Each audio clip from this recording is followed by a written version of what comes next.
Assalamualaikum warahmatullahi wabarakatuh. Alhamdulillahi rabbil alamin. Wassalatu wassalamu ala ashrafil anbiya'i wal mursalin wa ala alihi wa sahbihi ajma'in.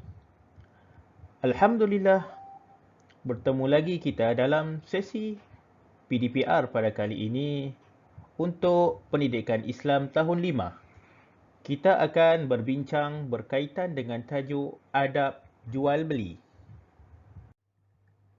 Sebelum kita memulakan pembincangan kita pada hari ini, mari kita lihat dahulu standard kandungan, standard pembelajaran dan objektif pada hari ini. Standard kandungan 6.2 merumus konsep adab jual beli yang menepati syarak dan mengamalkannya secara beradab dan istiqamah.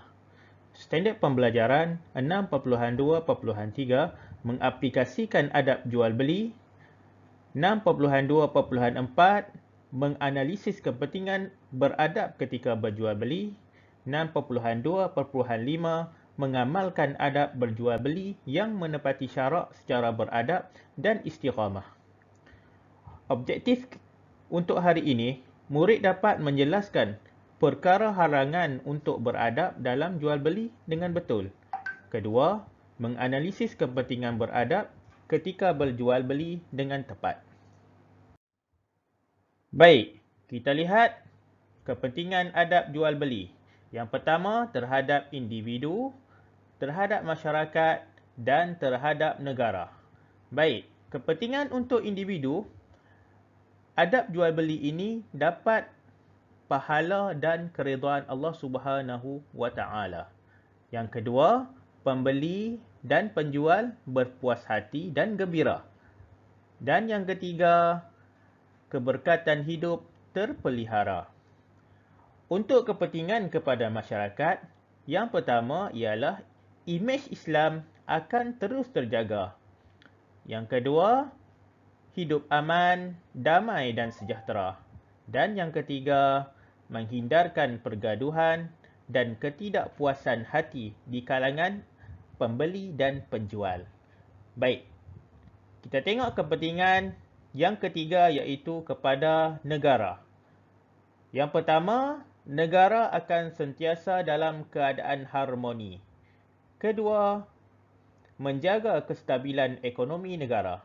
Dan yang ketiga, memelihara imej pada pandangan negara luar.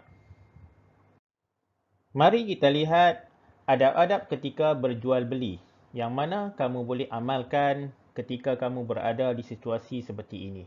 Yang pertama, situasi di kedai barangan harian.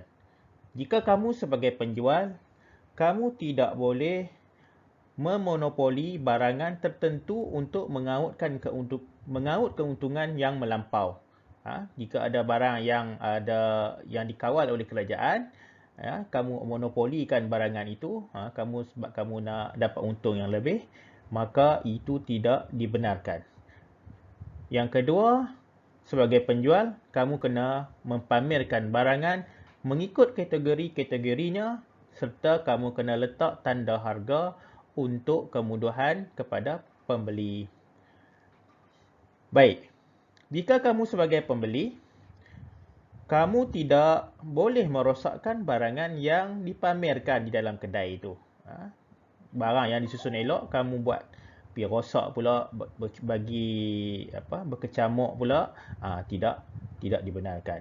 Yang kedua, kamu hendaklah menghormati penjual dan pembeli yang lain. Baik, situasi di pasar jualan. Jika kamu sebagai penjual, kamu perlulah jujur dan tidak menipu dalam timbangan. Kamu timbang elok-elok. Kalau barang itu tak cukup, kamu ambil barang lain, letak bagi cukup timbangan itu. Jangan kamu katakan ia cukup sedangkan ia tidak cukup pada timbangan. Yang kedua, tidak mengambil untung yang keterlaluan. Orang lain jual RM1 2 kupang, kamu pergi jual RM2. Untung yang melampau. Baik. Dan jika kamu sebagai pembeli, ketika di fasa jualan, kamu memberikanlah laluan ketika dah selesai membeli, dah beli dah selesai, bagilah laluan kepada pembeli yang lain untuk membayar.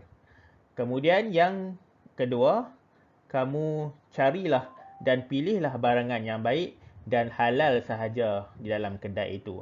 Janganlah beli barangan yang tak elok. Pandai-pandailah kamu menjalankan pembelian kamu itu. Baik.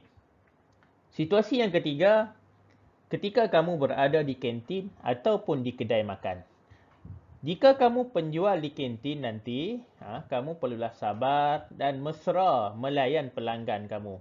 Janganlah buat muka yang tidak manis. Maniskanlah senyuman ketika pelanggan hendak membeli barangan. Yang kedua, sediakanlah makanan yang halal, yang bersih dan berkhasiat.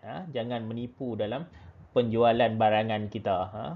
Barang-barang yang murah, kita kata barang yang berkhasiat, barang-barang yang ada kualitinya. Baik, jika kamu sebagai pembeli ketika berada di kantin atau di kedai makan, beraturlah dengan tertibnya. Beratur elok-elok dan sentiasa berhati-hati. Jangan duduk kalut-kalut tertolak-tolak orang. Nanti bahaya menimpa kepada kita. Dan yang kedua, tidak mengambil masa yang lama memilih makanan minuman. Kita beratur, panjang ada lagi orang di belakang, kita duk pilih barang-barang lambat sangat, kesian kepada orang yang berada di belakang. Itulah antara situasi-situasi yang mana kamu boleh amalkan adab-adab berjual beli. Alhamdulillah, selesai sesi pengajaran kita pada hari ini. Mudah-mudahan penerangan yang Ustaz berikan kepada kamu memberi manfaat kepada kamu. Dan kita jumpa lagi dalam sesi akan datang. InsyaAllah. Assalamualaikum warahmatullahi wabarakatuh.